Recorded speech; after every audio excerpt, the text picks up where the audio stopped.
Hey, this is Laura Workala with Sewing Genius and Laura's Sewing School. So I've got my hanging sleeve pinned on here. I took some pictures, which I'm including in my post, to show you how I pinned it. I pinned it the same way that I pinned the two sections of the sleeve together, but then I opened it up like this and pinned all of this edge here because I do not want to get it caught when I sew in this line. It looks like the only place that's not going to match is at the very end. I must have tipped the fabric or something, but it matched all the rest of the way. I will say that I sprayed the fabric, I misted it with water and ironed it twice, and it shrunk the fabric so it's the same size as this banner after it was quilted. So that's really exciting. Sorry about the bump. So I'm going to sew this from the right side because I want to be right in the ditch of my border, and I'm going to be going over the pins. I did use these really long flower-headed pins because I didn't want to worry about hitting the pin head or hitting the pin. Well, let's see. So I'm going to stitch in this ditch. I've got black thread on top and kind of a pinky thread on the bottom, and I've got the top tension is a little looser so that we don't have the pink pulling to the surface. So as you know, when you start in the middle of something, now I'm gonna still have to hand stitch just a little bit of the casing, but the hanging sleeve, but not much. Oops, I didn't make the bottom thread long enough. Pull that out. Okay, now take two. Hopefully that's more obvious. Bring that a little closer. I've got the stitch in the ditch foot on. Pull that away, lift up the thread. There's that. I pulled on either side of where it was hooked to bring that up. You won't see the pink once I'm done sewing. And I'll start with a short stitch since I'm in the middle. Start about 1/4. So I'm going to hang on to the tail so I don't get a jumble of thread underneath. And then work up to my stitch length. And I can see where the pins are, so hopefully I will not be hitting them. We'll find out. I just put a new needle in there, seeing as I just hit it earlier.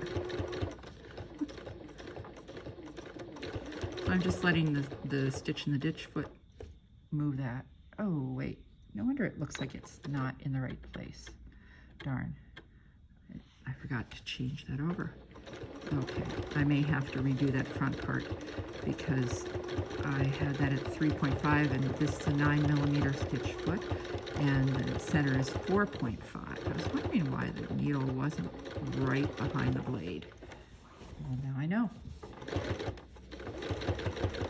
I love these really intense colors. I've got K Facet Millefiori here. This was part of a set of fat quarters. I don't even know where I got them, but I liked them for using in contrast with the parts that are done with Cape and Philip Jacobs.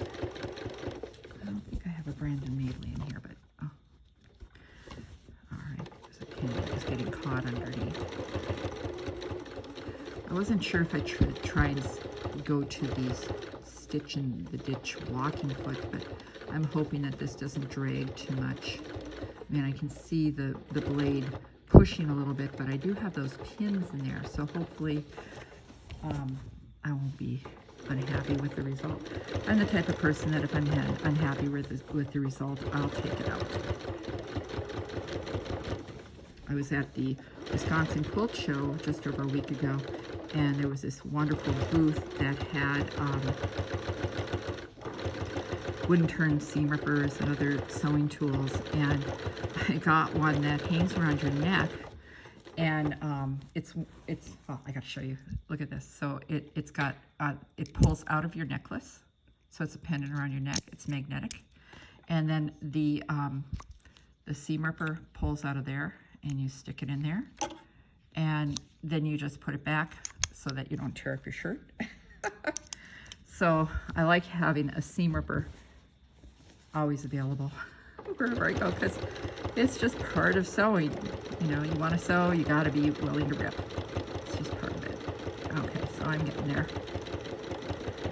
So it seems like that's working pretty well. I'm anxious to see if if this makes everything match. I tried to put the pins at every change of color. Oops, there's a little tick on a pin. This makes me jump.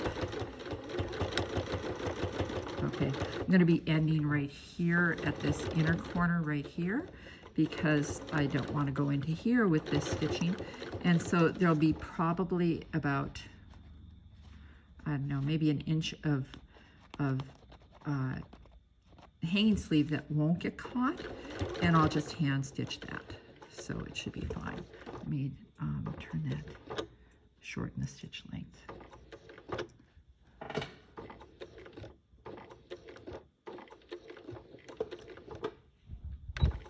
Pull it away.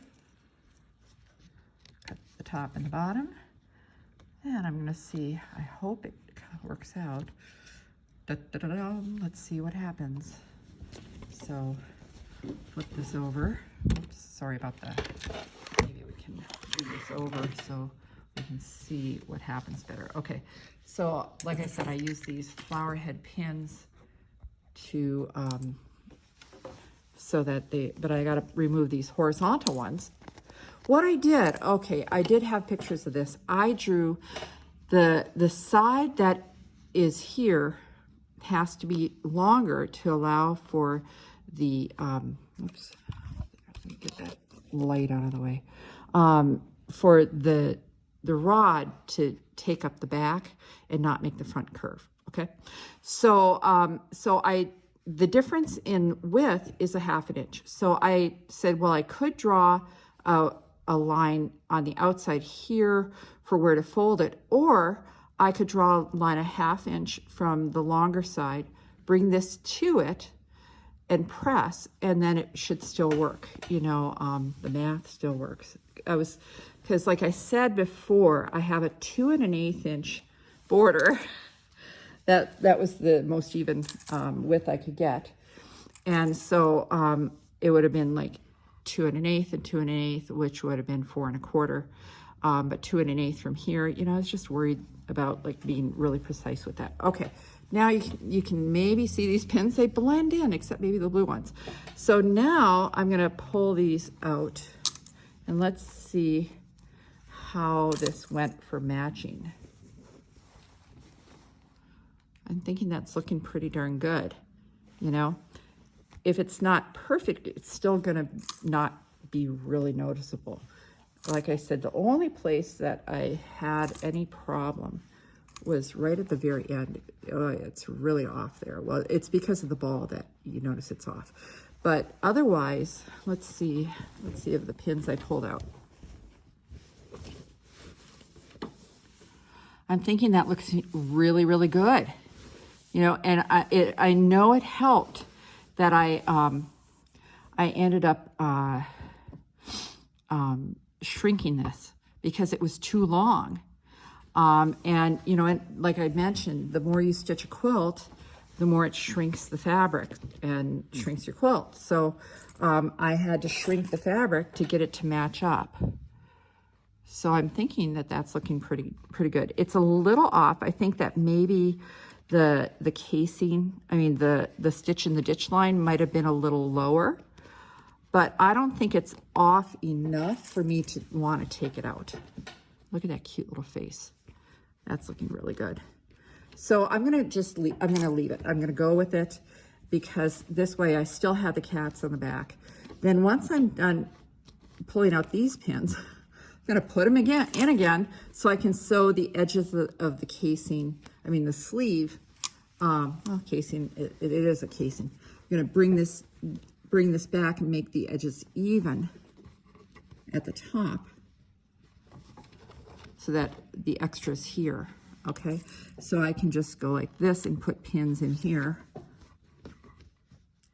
to make that top edge even.